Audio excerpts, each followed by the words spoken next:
over everything, y'all. We taking it back. Welcome to Left to Black. I'm your host, Mark Anthony Neal, and we are joined today with Professor Maureen Mann, who's the author of the new book, Black Diamond Queens, African American Women and Rock and Roll, just published by Duke University Press. She's also the author of A Right to Rock, the Black Rock Coalition and the Cultural Politics of Race, a classic in the field at this point, which was published back in 2004.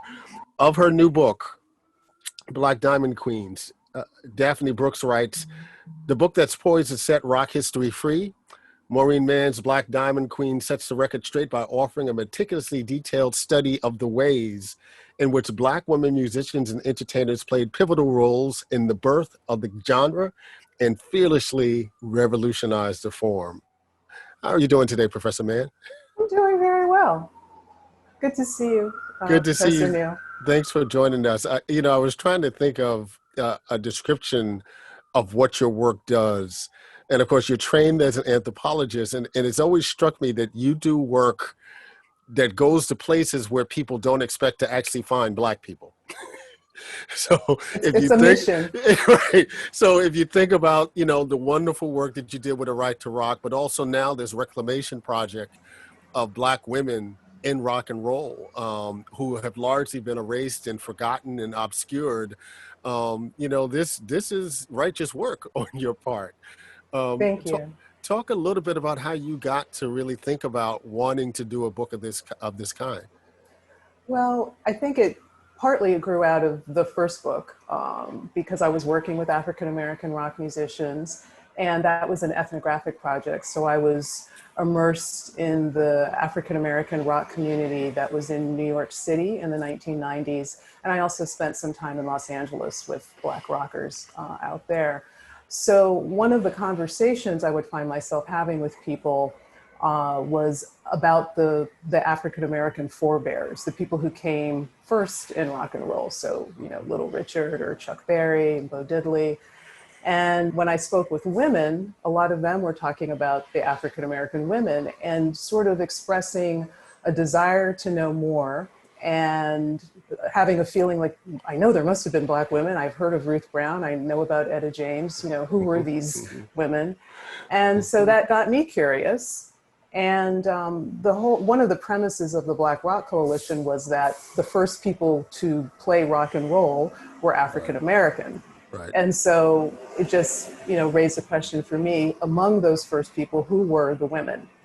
And so I went looking, and I found some folks. I found actually a lot of people. I don't talk about all of the women whose paths I crossed, I guess you could say. But there are a lot. And so for me, one of the big issues was, if there was this presence of African Americans and specifically African American women in rock and roll at the beginning, why are we so unaware of that now? Mm-hmm. And so that, that's the other part of the book, is trying to talk about the way the genre of rock and roll and the sort of later arriving genre of rock, how they were constructed in ways that, when we look back on them, leave out or marginalize the African American contribution. One of the most enjoyable things I get to do every semester that I teach a class dealing with music is the show Big Mama Thornton singing Hound Dog. You ain't nothing but a hound. When Snoopy around door. You ain't nothing but a hound dog. When Snoopy around door. You can wag your tail, but I ain't gonna please you no more. And it doesn't resonate the same way in 2020 as it might have 20 years ago, because, most of the students have no idea who Elvis Presley really is. Exactly. And don't, find any significance in the fact that he covered this Black woman song. But, there's no way to get around the fact that, if you think about one of the foundational voices of what we came to think of as rock and roll, you go to Big Mama Thornton's Hound Dog, and that's where you start. And it's, it's ironic, one of the things I didn't know that you talk about in the book, there were 10 covers of the song before Elvis Presley covered it, right? Which gives you some sense of how recording was. Mhm. Talk a little bit about why we don't remember, someone like Big Mama Thornton the way that we should. I don't know if I can pinpoint a single reason. It's heartbreaking, and I use that clip in my classes as well.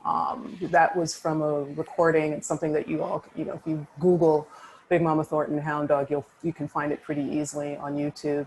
And it was recorded in the 1960s. Mm-hmm. And so one of the things I talk about in my class when I use that film is that Big Mama Thornton, when she recorded the song back in 1953, she didn't have an opportunity to go on television to perform the song. Right. So, at that time, you didn't have African-American blues or rhythm and blues singers on television. It just didn't happen. You really didn't have rhythm and blues on television.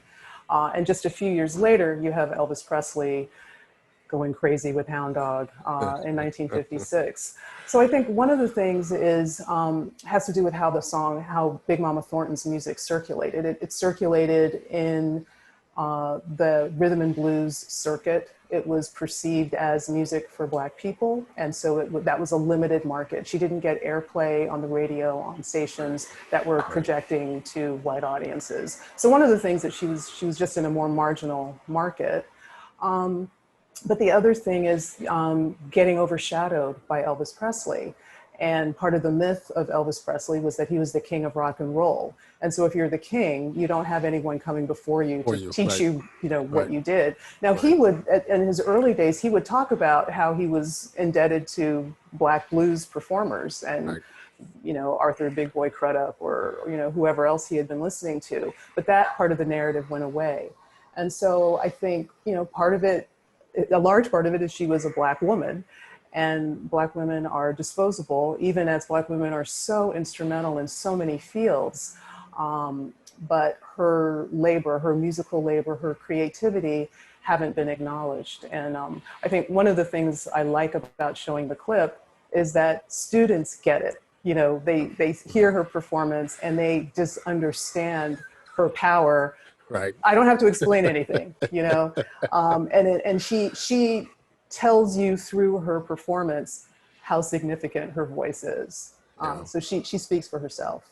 It's a performance that could raise the dead, for lack of a better way to describe it. And I chuckled when you talked about the fact that, Elvis's version misgenders the purpose of the song, right? That she's singing about dogs that, as a heterosexual man, Elvis Presley would never have been singing about those same kind of dogs, but it was, something that the larger public was oblivious of. The irony of Big Mama Thornton is that, when she does get picked up, and really the first woman who gets recognized in rock and roll in the way that we think about Elvis Presley and Chuck Berry and to some extent Little Richard, in terms of someone like Janis Joplin, Janis Joplin's not legible to us without Big Mama Thornton. Right. And the thing that's so interesting about the way Janis Joplin developed her career is how much she invested in a sort of a path of study of the music of African-American women. So she was very, very interested in Bessie Smith. She really studied those recordings. And then, interesting, once she had a little bit of money, she made a contribution to getting a headstone for Bessie Smith's grave. So she acknowledged her debts. But she really drew on African-American women. Odetta is another artist who she really loved. She was very interested in what Tina Turner was doing. And then, of course, Big Mama Thornton, she went to hear her in one of the clubs in the Bay Area. And Big Mama Thornton was singing a song that she had written. And she had recorded it, but that recording never got released. And so Janis Joplin asked her if it would be okay for her band to play that song, possibly record it. And at the time, the band Big Brother was just another, San Francisco band. They were not famous yet. Right. That was one of the songs that helped make Janis Joplin famous. You know, in your studies of looking at the lives of these women, I mean, one of the things that comes up over and over again throughout Black Diamond Queens is this idea of unrequited Black women's labor. You know, not only are they recognized in any critical sense, but obviously they're not deriving any real profits Mhm. or anything even to allow them to sustain themselves as musicians out of this. You know, how did some of the women feel about this? At least how did they voice it at the time that some of this was playing out in their careers? Well, I think they voice a lot of frustration, and they're quite open about their frustration. One of my favorite stories is the story of Laverne Baker, who is a contemporary of Big Mama Thornton. Also, a sort of, you know, one of the things that's interesting about these women is that they sang in all genres. They weren't only rhythm and blues. They were singing jazz. They could sing gospel. They could sing the Right. blues. So Laverne Baker is one of the early rock and roll figures, and her first big hit, Tweedledee Dee, is a crossover hit, a major crossover hit for Atlantic Records. Sweet, sweet, sweet lady. Well, I'm as happy as can be. Well, the chimney quick and the chimney jack. You make my heart go clickety-clack. Sweet, sweet lady. And she gets into the pop top 20. So that was quite a thing in the mid 1950s for an African American. But her record was immediately covered by a white pop artist named Georgia Gibbs. And Georgia Yes. Gibbs' record was the one that had legs, and it had legs because it got airplay. White artists just had more access to the airwaves. And so Laverne Baker's response was to go to her congressman and ask him, you've got to pass a law. You've got to do something legislatively to protect our creativity. You know, I hired people to write an arrangement of this song. I don't care if other people sing this song, but they shouldn't be able to copy my arrangement and everything that I'm doing vocally and put out a record. And it took, you know, about 20 years for that copyright thing to actually get through. But she immediately, you know, stood up and said, this isn't right. And she also made some sarcastic comments about Georgia Gibbs in a much publicized letter that she allegedly wrote to Ms. Gibbs, where she said, you know, I'm going on tour, I'm flying to Australia, and I'm taking out an airline insurance policy on my life. So if I die, you'll be able to get, I'm making you the beneficiary, you'll be able to get paid. Because if I don't have any more records, if I'm not able to put out records, I know you're going to be stuck. So I'm going to help you out. So she had a sense of humor about it, but you know, it was a way of making public. That letter was published. That story was published in the Chicago Defender. It was a way of making public that, you know, we are creating and we're not getting paid. We're not getting compensated for what we do. I got to tell you that insurance policy story about Laverne Baker might be the best rock and roll story that I've ever heard, and it's so Black womanish. You know, I mean, the shade of it all, and it's, you know, Georgia Gibbs made a whole career out of this, right? You know, Right. whether it was Wallflower, you know, covering Roll With Me Henry, and it's funny because you mentioned the fact that one of the reasons why we can actually remember some aspect of Big Mama Thornton is because she did have a white woman singer in Janis Joplin who, you know, acknowledged who she was. Right. You know, Georgia Gibbs didn't have that kind of weight in terms Right. of her career, right? She wasn't Right. that kind of artist. And in many ways, you know, people really forget Laverne Baker because no one picks her up, right? Part of it, as you mentioned, is because she could sing so many different styles. Unlike someone like Ruth Brown, who's also from that period, you know, we know of Ruth Brown because Ruth Brown told us, Right. you know, throughout the rest of her life, where someone like Laverne Baker chose to kind of pack it up and move on to other things. Right. And the story of Ruth Brown is really poignant because she, and this is also part of the story of Darlene Love, and they both talk about this in their autobiographies. They both had to take up working as domestics because, you know, as gifted as they were, as talented as they were, as many recordings as they had made, they still couldn't sustain a viable career, and they had to make a living. And Ruth Brown was also instrumental in helping to found the Rhythm and Blues Foundation, which is set up to help those, you know, very important artists from the 1940s and 1950s who launched rock and roll. And she also pushed, you know, hired a lawyer, and they made it a mission to push to force record labels to pay royalties that they owed people, but through interesting accounting practices didn't actually pay to people. So she was very important in sort of standing up for the rights of African American musicians whose labor created the music that's really the soundtrack of of contemporary, not just the contemporary US, but many parts of the world, because most of what we listen to in pop music you can trace back to that post World War II flourishing of rhythm and blues. You think about rap, dance music, Right. all of that. If you were to ask an average listener, an average fan of American music, and you ask them, who's the most important girl group of the early 1960s, I think invariably people will respond to Supremes. But, there was a precursor to the Supremes, and one that I think we don't talk enough about. And again, the great work that you've done here in terms of recovery, bringing the Shirelles back into focus in terms of the work that they did in the early 1960s, the impact that they had, the way their voices made someone like Carole King, legible to a broader audience. Talk a little bit about the Shirelles and who they were and how they've also are amongst these, voices of Black women who seem to have disappeared. So the Shirelles were four friends who were growing up in Passaic, New Jersey. And like a lot of teenagers, they were big rock and roll fans. They loved Frankie Lyman and the Teenagers, Little Anthony and the Imperials.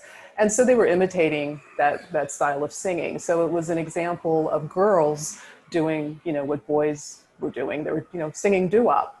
And it just happened that they were going to a school. It was an integrated school. And they were going to a school where one of the kids at the school had a mother who, for reasons that are kind of, mysterious, just decided, her kids were growing up. She had to get get a sort of hobby for herself. And she decided she was going to start a record label. And the daughter put the girls who were in the Shirelles together with her mother, Florence Greenberg. And her mother said, yeah, you girls have talent. And the girls were writing their own songs. Yeah. And singing them, and they sang them at a school talent show. And so they were a talented group, and they started doing, little tours around the area, playing at sock hops. And this is what a lot of groups were doing, and it just happened that the Shirelles get picked up, and they're able to flourish. It's largely because Florence Greenberg just believed in them. Their first singles, didn't really do well. They were okay, but they didn't do well enough for the labels, the larger labels that were distributing them to keep them on. So Florence Greenberg just said, I know if we get you the right song, you're gonna have a hit. And she made an alliance with an African-American songwriter and producer named Luther Dixon, who's someone else who's really sort of lost to history, even though he was so important in the early days, in the early 60s. And he found a song for them. And the song was by this sort of fledgling team, a young married couple of songwriters. And the song was Will You Love Me Tomorrow?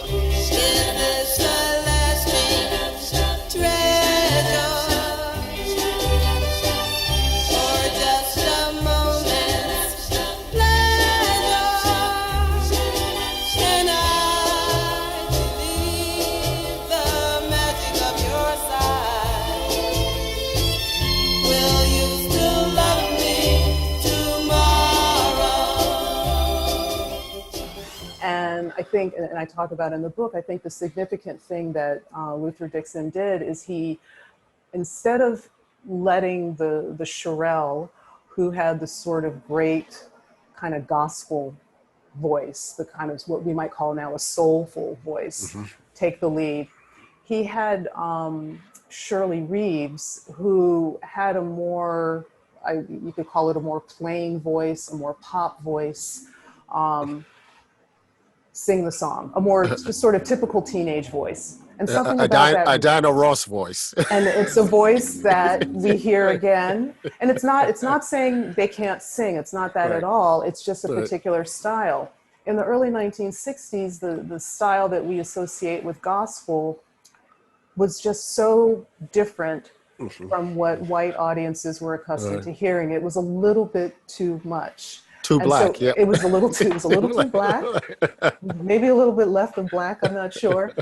And so, you know, Luther Dixon figured out that Shirley's voice had this quality that would enable crossover. And then he also, another sort of crossover tool was the use of strings. So he has these string orchestrations on the record, and it was an enormous hit. And it was a big surprise because suddenly you have these 4 black girls from Passaic who are the voice of teenagers, especially of teenage girls. And so they set the standard. And so, you know, as soon as something is successful, the other, you know, in the record industry, if there's a successful song, they want to find the next version of that. And so very quickly you have a whole lot of girl groups being put together and recording. And you've got, you know, for the first few years of the 1960s, this real emphasis on girl groups. So it's a great period. It's great music. It's just, they're just great pop songs. But the Shirelles were the leaders. Yeah. They were the leaders. And they were signed to Scepter Records. Right. And I think it's important to also, you know, acknowledge, and you talk about this in the book, you know, there were a bunch of black artists that were going through Scepter Records at that time, including Dionne Warwick. And when you look at Dionne Warwick's trajectory around, again, that idea of a black woman with a pop voice, and you look at her success throughout the rest of the 1960s, right, you have to lay that back to kind of the path that the Shirelles laid out. Right. And then, of course, the other thing with the Shirelles is they were very successful economically, and it allowed Florence Greenberg to build that label. And so she could work with artists like Dionne Warwick and also the Isley Brothers, who were on Scepter for a minute back then. Yeah. You know, my favorite cover actually of Will You Love Me Tomorrow is a Stax group called the Temprees, who do this really elaborate cover of it that I think is as much a tribute to the songwriting, right, as it was this kind of moment, you know, when the Shirelles had such an impact on pop music. I want to go forward a little bit because you talk about one of my favorite subjects and one of my favorite groups, LaBelle. And, you know, we know about the earlier days of LaBelle when they're competing with groups like the Shirelles and the Supremes, you know, as the Bluebells. But then they go through this transition. And you know, we remember obviously who Patti LaBelle is, right? She's about to do her verses with Gladys Knight. You know, we don't talk enough about Sarah Dash. We don't talk enough about Nona Hendryx, in particular as a songwriter also. But they really come along in the early 1970s and absolutely changed the game. Yes. Talk a little bit about what LaBelle brings to the table in the early 1970s around this idea of what rock and roll is.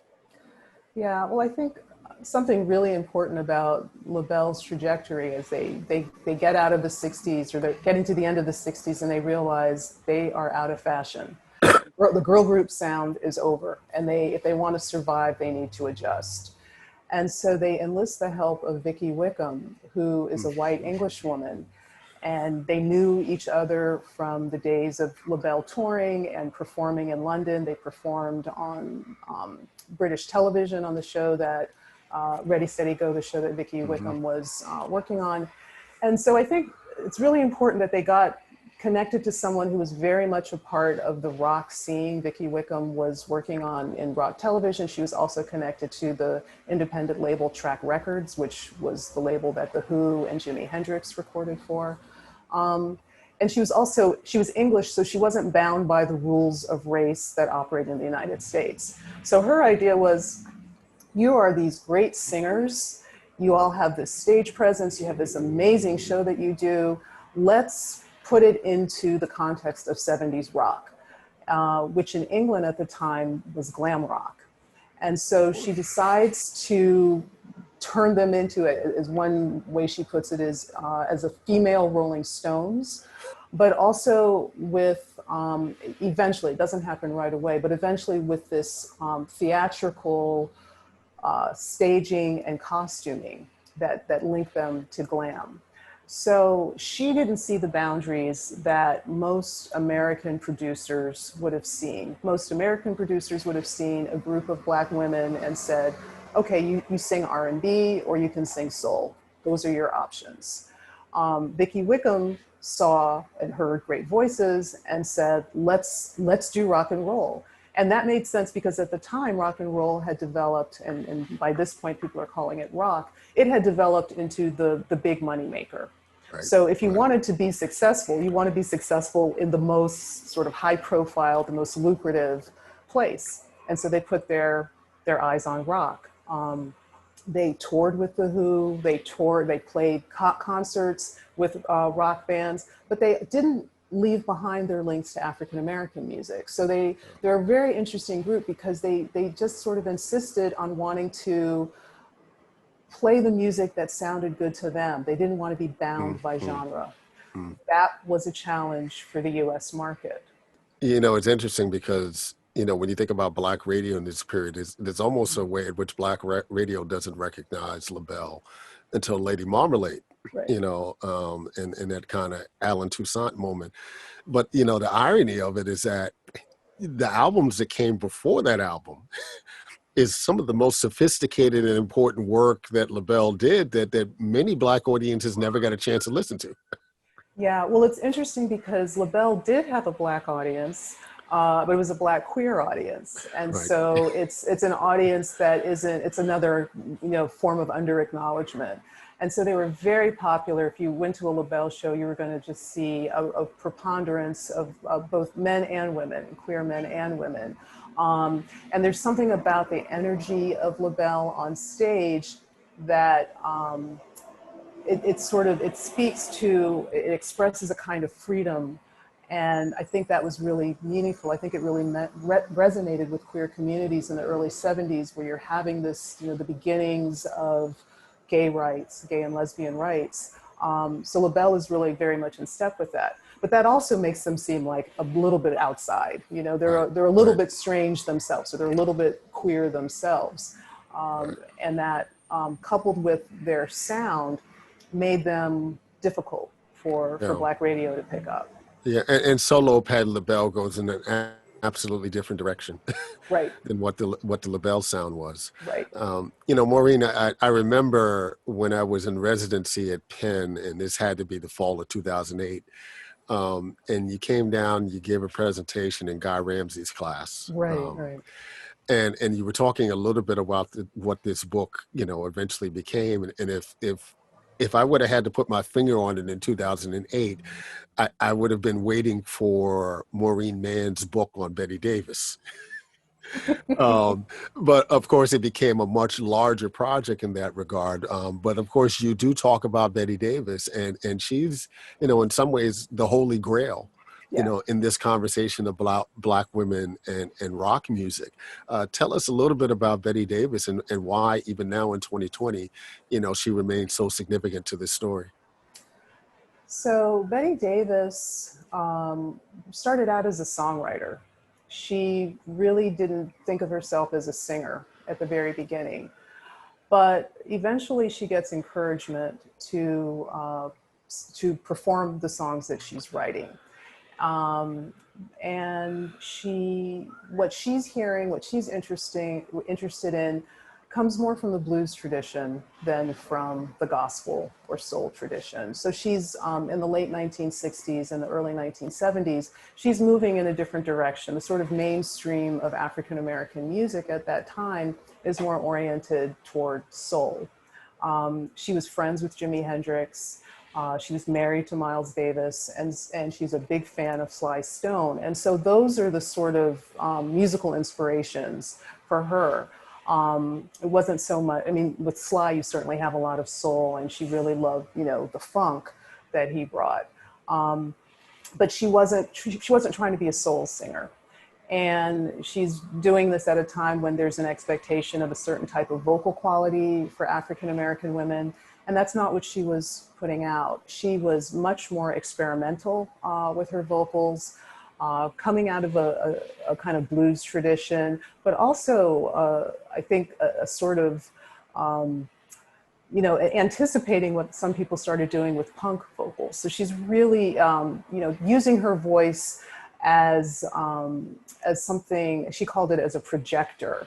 So she's trying to express things through the sound of her voice, not through singing notes perfectly. And the things that she's singing about had to do with sexuality and desire. So she's talking about things that people always talk about in music, but her attitude is really forthright, and her persona, it's very unapologetic. Yeah. So it's taken together, it's sort of too much. Doesn't quite fit in rock, doesn't quite fit in what is defined as Black music, and so she sort of falls through the cracks. But people do know about her. She was marketed on the Black music circuit, and she did a lot of performances at HBCUs. And so for the people who were sort of into Funkadelic at the time, who were into Electric Miles, they were the people who were going to come out to hear Betty Davis. And I think she's important for a lot of reasons. She was a songwriter. She started to do her own production in the early 1970s. For any artist to produce their own album was unusual. For a woman artist, it was just even, that much Unheard more. of. Yeah. Yeah. And, even though she and Miles Davis had split up, she still talked with him, and he encouraged her. He said, you can listen, you can hear, you can produce yourself. And so she took that on. And she was directing the musicians that she was working with. So she was really putting her musical vision, her sonic vision, if that makes sense, a sonic vision. She was putting that forward. These were her ideas. And she's much appreciated now by, later generations. In the book I speculate, unfortunately, I was never able to, and I don't know if there's evidence of Prince talking about Betty Davis, but I think Prince, knowing how much, he's such an omnivorous music fan, I'm sure he knew about her, and I'm sure he was thinking about her when he put together Vanity Six. Yep. And when he put together his outfit back around Dirty Mind, because it's very similar to what Betty Davis wore on stage, lingerie with the raincoat over it. Yeah. But we don't, again, we don't think about women influencing men. But I think Betty Davis was absolutely influential on Prince, and Rick James, talked about how, fantastic Betty Davis was. And I think for, women now, contemporary artists, she stands apart as someone they really revere and recognize and are drawn to because of this, fierce individuality and just, speaking in her voice. You opened the book talking about Santi White and her band Santa Gold. And, my connection to her music goes back to the project that she did with Reese, back in 2001. There's probably not a week that doesn't go by that I don't listen to Golden Boys, not knowing that she was talking about Mos Def, but that's a whole nother conversation. But I was struck that, that White had the wherewithal, even then early in her career, to resist the labels that people wanted to place on her music, right? There's a whole narrative about, why are you calling me and attaching me to a tradition and a narrative that I have no interest in being attached to? Right. How has that landscape looked, for artists like Santi White and so many other Black women, rock musicians contemporarily? I think about someone like Sandra St. Victor as another example who refused to simply be pigeonholed and boxed into, you're either going to be R&B or you're going to be some sort of 21st century version of Tina Turner, trying to find their own space. And as a kind of additional part of this, how has the changing landscape of popular music and streaming services and the ability for artists to have much more control over their careers now, at least the music that they make, how's that changed the outlook for Black women rockers? So that's a bunch of questions. I think the problem that Santi White had is a problem that most African American women have when they're dealing with, both managers and also record labels. And that is, we need to make you legible to an audience. So there's a perception of an audience, and the perception is that if you're an African American artist, your audience is going to be African Americans, and African Americans listen to, and there's a set of music that's assumed. So that's the box you need to fit in. So even if they go to a concert, back before the pandemic when there were concerts, even if they go to a live show and they hear a woman doing a rock set, electric guitars, distortion, you know, the whole thing, when they start talking to them about getting signed and what kind of material they would record, the conversation always goes back to what's legible. So rhythm and blues or soul or R&B and soul. That's it. That's what makes sense. And people there's just a really strong resistance to getting out of that box. What some people, so when this was happening in the 90s, and when I was doing my research with Black Rock Coalition members, I'd hear stories. What would often happen is, you know, they would be told, well, do the first record like an R&B record, establish your base, your audience, and then you can do something different.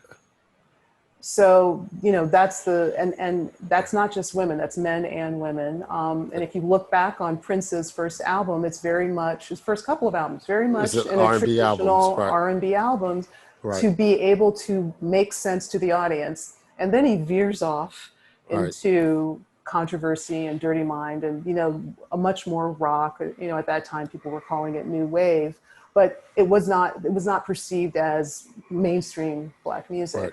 Right. So I think that hasn't gone away if you're dealing with labels. The advantage that artists have now is that they can, as you just said, produce their own music and try to get it streamed. But, you know, streaming is no way to make a living because the amount of money that you get for each play is really minimal. And we have now, you know, a couple of generations of young people who are not in the habit of paying for music, paying for the music that they listen to. They're willing to pay to go to see a live show, but because of, you know, the accessibility of things on the web, you kind of out of the habit of paying for music. So that makes it very hard to make a living as a musician. And now we're in very dire circumstances because live performance is a challenge. You know, people are really trying to think of ways to enable live performance, but it's going to be a while before I think people are going to feel comfortable going to hear a concert in person. And so it's an interesting stage where on the one hand, yes, there's more flexibility and you can have more ownership and decision-making power over what your music is going to sound like. But the problem was always around distribution, you know, getting to the audience and getting paid. And that problem hasn't gone away. Yeah. Were there any stories that you came across in researching this book that quite frankly just surprised you? You know, stuff that you weren't exactly expecting to find, you know, as you were doing research on the book? Well, one thing I didn't realize, because I grew up, I always liked listening to the Beatles. I like the Beatles. And I didn't know about the connection between the Shirelles and the Beatles. So that really surprised me. And I really enjoyed learning about how much the white British rockers who were the British invasion artists, how much they were listening to African-American women. You know, you start writing a book or you make proposals. So I was saying stuff. I didn't know if it was true. I said, you know, these women are so influential. I just felt that. But I was really, you know, pleased and gratified to find that was actually true. And that, you know, the way I track it in the book is by showing who these white British bands were covering. The Beatles are an interesting group because all of them could sing. You know, if you see most bands, there's a lead singer and maybe one guy does backup. But the Beatles, all four of them could sing. Ringo maybe not so good, but the other three quite good rock singers. And so they patterned their harmonies on the Shirelles, and their producer George Martin said, you know, yeah, they're a male Shirelles.